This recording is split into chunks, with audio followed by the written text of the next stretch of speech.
किस श्राप के कारण स्त्रियां समय से पहले ही विधवा हो जाती है और वह कौन से कार्य हैं जो पतिव्रता स्त्री को अपने जीवन में भूलकर भी नहीं करने चाहिए, जिसकी वजह से स्त्रियां समय से पहले ही विधवा हो जाती हैं।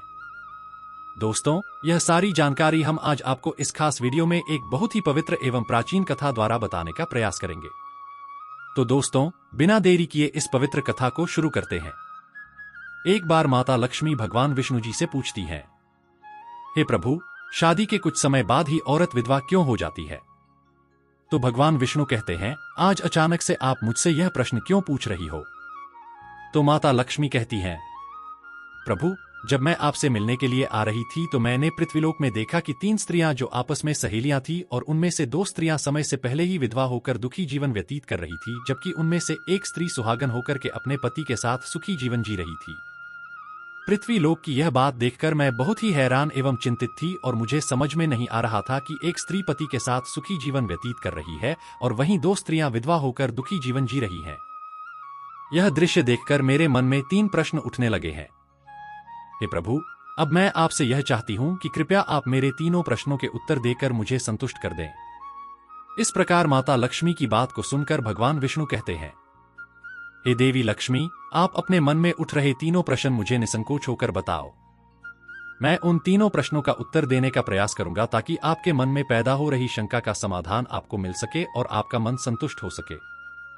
अब माता लक्ष्मी कहती है, हे प्रभु, मेरा पहला प्रश्न है कि कौन सी स्त्री समय से पहले विधवा हो जाती है और दुखी जीवन व्यतीत करती है? मेरा दूसरा प्रश्न है कि कौन सी स्त्री को जीवन में कभी सुख शांति नहीं मिलती? और हे प्रभु, मेरा तीसरा प्रश्न है कि वह कौन सी चीज है जो एक पत्नी अपने पति के मांगने पर भी पति को नहीं देती? फिर भगवान विष्णु जी देवी लक्ष्मी से कहते हैं, हे देवी, आपके इन सभी प्रश्नों का उत्तर मैं आपको एक बहुत ही पवित्र एवं प्राचीन कथा द्वारा देता हूं। फिर भगवान विष्णु जी कहते हैं कि इस कथा को मात्र सुनने से मनुष्य जीवन के सभी कष्ट, रोग, दोष नष्ट हो जाते हैं और जीवन में हमेशा खुशहाली रहती है। व्यक्ति चाहे विवाहित हो या ना हो, एक खुशहाल जीवन के लिए प्रत्येक व्यक्ति को यह कथा ध्यान से अंत तक अवश्य सुननी चाहिए। हे देवी, आप भी इस पवित्र कथा को ध्यान से अंत तक जरूर सुनना, क्योंकि आधी अधूरी कहानी सुनने वालों को आधा अधूरा ही ज्ञान प्राप्त होता है जो जीवन में कभी काम नहीं आता। भगवान विष्णु जी कहते हैं, हे देवी, अगर आप इस कथा को अंत तक सुनती हैं तो आपके तीनों प्रश्नों का उत्तर इसी कथा द्वारा बहुत आसानी से आपको मिल जाएगा और आपको संतुष्टि प्राप्त होगी। फिर माता लक्ष्मी कहती है, हे प्रभु, आपके मुख से यह कथा सुनना मेरे लिए बहुत ही सौभाग्य की बात होगी। मैं इस कथा को ध्यान से अवश्य सुनूंगी और इस कथा का प्रचार पूरे विश्व में करूंगी। भगवान विष्णु जी कथा को आरंभ करते हुए कहते हैं कि हे देवी लक्ष्मी, सबसे पहले मैं तुम्हें उस स्त्री की कहानी सुनाना चाहता हूं जो सुहागन बनकर सुखी जीवन जी रही है। और जिस सुहागन स्त्री की तुम बात कर रही हो, वह स्त्री और कोई नहीं बल्कि एक राजा के नौकर की पत्नी है। वह स्त्री जिस नौकर की पत्नी है, उस नौकर को अपनी पत्नी के चरित्र पर पूरा विश्वास है कि मेरी पत्नी एक चरित्रवान और पतिव्रता स्त्री है, जिसकी प्रशंसा वह नौकर अपने साथियों में बार बार करता रहता है। भगवान विष्णु माता लक्ष्मी जी से कहते हैं कि एक दिन की बात है जब उस राजा के नौकर ने अपनी पत्नी की प्रशंसा इतनी ज्यादा की और यह बात धीरे धीरे फैलते हुए राजा के दरबार में पहुंच गई। यह बात सुनकर राजा ने अपने नौकर को बुलाया और उस नौकर से राजा कहने लगे कि तुम हर किसी से कहते हो कि तुम्हारी पत्नी एक चरित्रवान और पतिव्रता स्त्री है। क्या वास्तव में तुम्हारी पत्नी एक चरित्रवान और पतिव्रता है? क्या तुमको पूरा विश्वास है कि तुम्हारी पत्नी एक पवित्र स्त्री है और तुम्हारे अलावा पराये मर्द को आंख उठाकर भी नहीं देखती? इस बात का क्या सबूत है? राजा की इस बात को सुनकर नौकर कहने लगा, महाराज, मुझे अपनी धर्म पत्नी पर पूरा विश्वास है कि वह एक पतिव्रता स्त्री है और मेरे अलावा वह पराये मर्दों को नहीं देखती। नौकर की इस बात को सुनकर राजा का महामंत्री कहने लगा, यदि मैं तेरी पत्नी का पतिव्रता धर्म नष्ट कर दूं तो तुझे क्या सजा मिलनी चाहिए? फिर नौकर ने कहा, यदि तुम मेरी पत्नी का पतिव्रता धर्म नष्ट कर देते हो तो महाराज मुझे फांसी की सजा दे देना। फिर नौकर ने राजा से कहा, महाराज, यदि यह मेरी पत्नी का पतिव्रता धर्म खंडित नहीं कर पाए तो इनको भी कुछ सजा मिलनी चाहिए। नौकर की यह बात सुनकर राजा ने कहा कि मंत्री को भी फांसी की सजा दी जाएगी। मंत्री ने यह बात स्वीकार कर ली और नौकर से पूछा कि मैं तुम्हारी पत्नी से क्या वस्तु लाऊं जिससे तुम मान लो कि मैंने तुम्हारी पत्नी का धर्म खंडित कर दिया। तो नौकर ने कहा, मेरे विवाह के समय पर मुझे एक मटका और एक कटार मिली थी और यह दोनों चीजें मेरी पत्नी ने बहुत ही संभाल कर रखी हैं, क्योंकि यह दोनों चीजें सुहाग की निशानी है। यदि तुम यह दोनों चीजें मेरी पत्नी से लाकर मुझे दिखा दोगे तो मैं मान जाऊंगा कि मेरी पत्नी का पतिव्रता धर्म तुमने नष्ट कर दिया है। तब मंत्री ने नौकर की यह शर्त स्वीकार कर ली। फिर वह मंत्री शहर में जाता है और एक दूती से जाकर मिलता है। यह दूती कोई भी कार्य को बहुत ही चालाकी से कर देती थी। पूरे राज्य में जो काम कोई नहीं कर पाता वह काम वह दूती कर देती थी। फिर मंत्री ने उस दूती को सारी बात बताई और कहा, तू कैसे भी करके उस नौकर की पत्नी से मेरा संपर्क करवा दे। इसके बदले तुझे जितना धन चाहिए मैं उतना धन देने को तैयार हूं। इस तरह मंत्री की बात सुनकर दूती कहने लगी, मंत्री, तुम जिस औरत के बारे में बात कर रहे हो वह औरत पूरी तरह से पतिव्रता है। वह औरत किसी के बहलाने फुसलाने से तुमको मटका और कटार नहीं देगी और वह तेरी ओर थूकेगी भी नहीं। उस औरत के 3 भाई और कुछ रिश्तेदार जो कि बहुत ही खतरनाक है, वह सभी मिलकर तेरी खाल उतार लेंगे। यह बात सुनकर मंत्री कहने लगा, यदि तू मेरा उससे संपर्क नहीं करवा सकती है तो एक काम कर दे, उसके घर जाकर उसका मटका और कटार चुराकर मुझे दे दें और उसकी पत्नी के गुप्तांग के पास यदि कोई निशानी हो तो वह निशानी मुझे देखकर बता दे। फिर मैं तुझे मुंह मांगा इनाम दूंगा। तुझे जितना धन चाहिए उतना धन मैं दूंगा, बस तू मेरा यह काम कर दे। मंत्री की यह बात सुनकर दूती धन के लालच में आ गई और उसने कहा, ठीक है, मैं तुम्हारा काम अवश्य करूंगी, लेकिन मुझे मुंह मांगा धन देना पड़ेगा। मंत्री ने कहा, ठीक है, और फिर दूती नौकर के घर जाती है और नौकर की पत्नी से जाकर बोलती है, बेटी, मैं तेरी पति की मौसी हूं, मैं कई सालों के बाद यहां आई हूं। फिर उस नौकर की पत्नी ने कहा, आप इतने सालों बाद आई हैं, मैंने आपको पहले कभी देखा नहीं, इसलिए मैं आपको पहचान नहीं पाई। इस प्रकार वह दूती उस नौकर के घर में मौसी बनकर घुस गई और नौकर की पत्नी ने दूती को मौसी समझकर बहुत सम्मान दिया, मगर उसे नहीं पता था कि यह एक दूती है और उसके साथ छल करने आई है। वह दूती उस पतिव्रता स्त्री के साथ में 2 दिन तक रुकी और जिस समय वह स्त्री स्नान करने लगी तो दूती ने उठकर उस स्त्री की कमर रगड़ना शुरू कर दी। उस पतिव्रता स्त्री ने बहुत मना किया, फिर भी वह दूती नहीं मानी और कहने लगी, तुम मुझे अपनी बेटी से भी ज्यादा प्यारी लगती हो तो मना मत करो। काफी दिनों के बाद में मेरी और तुम्हारी मुलाकात पहली बार हुई है। और ऐसा कहकर वह दूती उसके मुंह पर हाथ फेराने लगी। फिर आंखों को धुलने के बहाने से उस पतिव्रता स्त्री की आंखों में पानी मार दिया और उस स्त्री की आंखें बंद हो गई और इस तरह गुप्तांग के पास में जांघ पर एक तिल था जो दूती ने देख लिया। जब स्नान करने के बाद नौकर की पत्नी रसोई में खाना बनाने लगी तो दूती को मटका और कटार चुराने का मौका मिल गया। उसने मटका और कटार चुरा लिया और वहां से यह दोनों चीजें चुराकर भाग गई।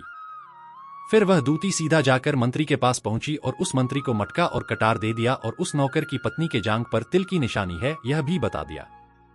मंत्री मटका और कटार लेकर सीधा राजा के दरबार में जा पहुंचा और राजा से कहा, महाराज, मैं नौकर की पत्नी के साथ 2 दिन रहकर आया हूं। यह मटका और कटार उसी ने मुझे दिया है। इस तरह मंत्री की यह बात सुनकर राजा ने दरबार लगाया और नौकर को बुलाया। मंत्री से सभा में मटका और कटार नौकर को दिखाने के लिए कहा जो दूती उस नौकर के घर से चुरा कर लाई थी और मंत्री को दिया था। फिर राजा के कहने पर मंत्री ने उस नौकर को मटका और कटार दिखाया और उसकी पत्नी की जांघ पर तिल है यह भी बताया। मंत्री की यह बात सुनकर नौकर मान गया कि वास्तव में आज मेरी पत्नी ने अपना पतिव्रता धर्म पूरी तरह से नष्ट कर लिया है। फिर नौकर का अपनी पत्नी से विश्वास उठ गया। राजा ने शर्त के मुताबिक नौकर को फांसी की सजा सुनाई और 20 दिन बाद फांसी देने का आदेश दिया। फिर नौकर से उसकी अंतिम इच्छा पूछी गई और नौकर ने कहा कि मेरी अंतिम इच्छा यह है कि मैं आखिरी बार अपनी पत्नी से मिलना चाहता हूं। इस तरह राजा ने नौकर को आज्ञा दी कि तुम अपनी पत्नी से मिल सकते हो। फिर नौकर अपने घर गया और अपनी पत्नी से कहने लगा कि तुमने मेरे साथ बहुत बड़ा विश्वासघात किया है। मैंने तुम पर विश्वास करके राजा के सामने मंत्री से ऐसी शर्त लगाई थी और राजा के दरबार में मैंने कहा था कि मेरी पत्नी एक चरित्रवान और पतिव्रता स्त्री है और उसके पतिव्रता धर्म को कोई नष्ट नहीं कर सकता। यदि कोई नष्ट कर देगा तो मुझे फांसी लगा देना और तुमने पतिव्रता धर्म नष्ट कर दिया।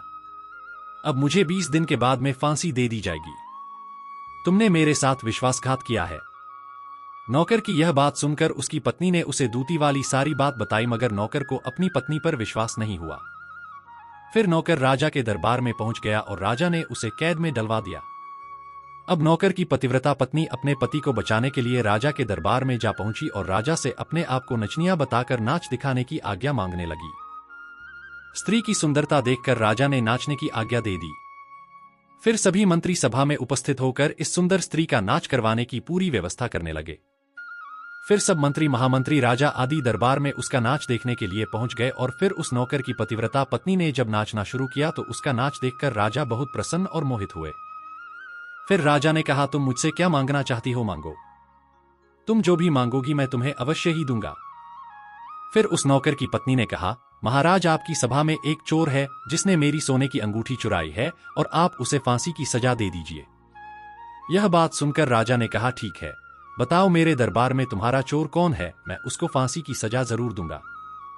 फिर उस नौकर की पतिव्रता स्त्री ने कहा, महाराज, और कोई नहीं, आपके मंत्री ने ही मेरी अंगूठी चुराई है, आप इनको फांसी की सजा दें।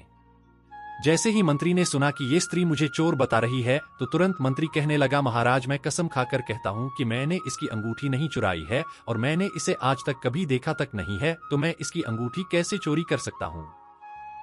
मैंने आज तक इसकी शक्ल ही नहीं देखी है, आज पहली बार मैं इसकी शक्ल देख रहा हूं। जैसे ही मंत्री ने कहा कि मैंने इस स्त्री की आज तक शक्ल ही नहीं देखी है तो वह स्त्री कहने लगी, महाराज, इस मंत्री ने मुझे पहले कभी देखा ही नहीं, तो आप इससे यह पूछो कि यह मटका और कटार कहां से लाया है।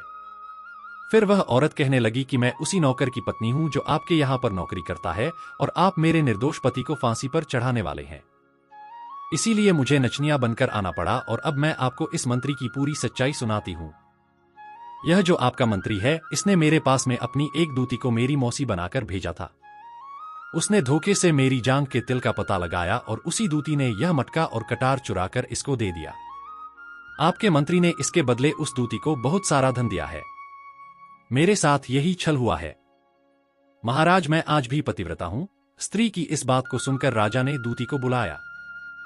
फिर उस दूती ने राजा के डर से मंत्री की सारी सच्चाई राजा को बता दी, जिससे राजा ने उस नौकर को अपनी कैद से रिहा कर दिया और उसकी जगह मंत्री को फांसी पर चढ़ा दिया।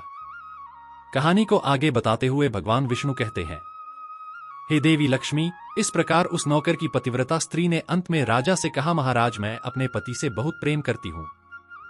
मैं एक चरित्रवान स्त्री हूं और मैं कभी भी अपने मुंह से अपने पति का नाम तक नहीं लेती हूं। इस प्रकार भगवान विष्णु कहते हैं, हे देवी लक्ष्मी, मेरी कहानी पूरी हो गई है। अब तुम अपने तीनों प्रश्नों के उत्तर सुनो। तुम्हारा पहला प्रश्न था, कौन सी स्त्री समय से पहले विधवा हो जाती है? तो जो स्त्रियां अपने मुंह से अपने पति का नाम लेती हैं और उनको हमेशा नाम से ही बुलाती हैं, वे स्त्रियां समय से पहले ही विधवा हो जाती हैं और बिना पति के दुखी जीवन व्यतीत करती हैं, क्योंकि यदि कोई स्त्री अपने पति का नाम मुंह से लेती है तो पति की उम्र कम हो जाती है और समय से पहले ही उस स्त्री के पति की मृत्यु हो जाती है। बस यही कारण है कि तुम जिन 3 सहेलियों की बातें कर रही थी, उनमें से 2 विधवा इसी कारण से हुई हैं। उन तीनों स्त्रियों में से एक नौकर की पत्नी थी, जो पतिव्रता स्त्री थी। यह स्त्री कभी भी अपने पति का नाम मुंह से नहीं लेती थी, जिसके कारण वह आज भी सुहागिन है और सुखी जीवन व्यतीत कर रही है। वो दोनों स्त्रियां जो समय से पहले विधवा होकर दुखी जीवन जी रही हैं, वह हमेशा अपने पति को नाम लेकर बुलाती रहती थी, जिसके कारण उनके पति की उम्र कम होती चली गई और फिर उन दोनों के पति की मृत्यु समय से पहले ही हो गई। वह दोनों स्त्रियां विधवा हो गई है और आज वह दुखी जीवन जी रही हैं। इसलिए किसी भी स्त्री को अपने पति का नाम अपने मुंह से नहीं लेना चाहिए। हे देवी, तुम्हारा दूसरा प्रश्न था, कौन सी स्त्री को जीवन में कभी सुख नहीं मिलता है और वह पति के होते हुए भी सदा दुखी जीवन जीती है? तो समझ लो, जो स्त्रियां अपने पति की बिना अनुमति लिए किसी तीर्थ स्थान, व्यापार, उत्सव या अपने मायके में जाती हैं, वह कभी सुखी जीवन नहीं जी पाती हैं। ऐसी स्त्रियां जीवन भर दुखी ही रहती हैं और उन्हें पति का प्रेम कभी नहीं मिलता।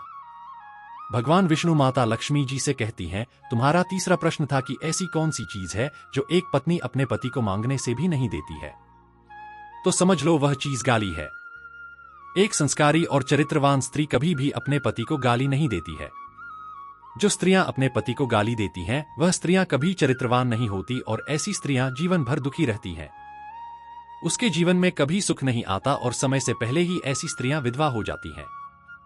इस प्रकार माता लक्ष्मी कहानी सुनने के बाद में पूरी तरह से अपने तीनों प्रश्नों का उत्तर पाकर संतुष्ट हो जाती हैं और कहती हैं, हे प्रभु, क्या वास्तव में जो स्त्री चरित्रवान होती है वह कभी दुखी जीवन नहीं जीती है? तो भगवान विष्णु कहते हैं, नहीं, क्योंकि ऐसे घर में लक्ष्मी का सदावास होता है और वह घर धन दौलत और खुशियों से हमेशा भरपूर बना रहता है। चरित्रवान स्त्रियां हमेशा घर को स्वर्ग बना देती हैं। अंत में दोस्तों, हम उम्मीद करते हैं कि आपको यह है पवित्र कथा और जानकारी पसंद आई होगी। कृपया कमेंट सेक्शन में अपनी राय अवश्य दें और जय श्री हरि, जय माता लक्ष्मी अवश्य लिखें। साथ ही हमारे चैनल जीवन रचना को सब्सक्राइब अवश्य कर लें। धन्यवाद।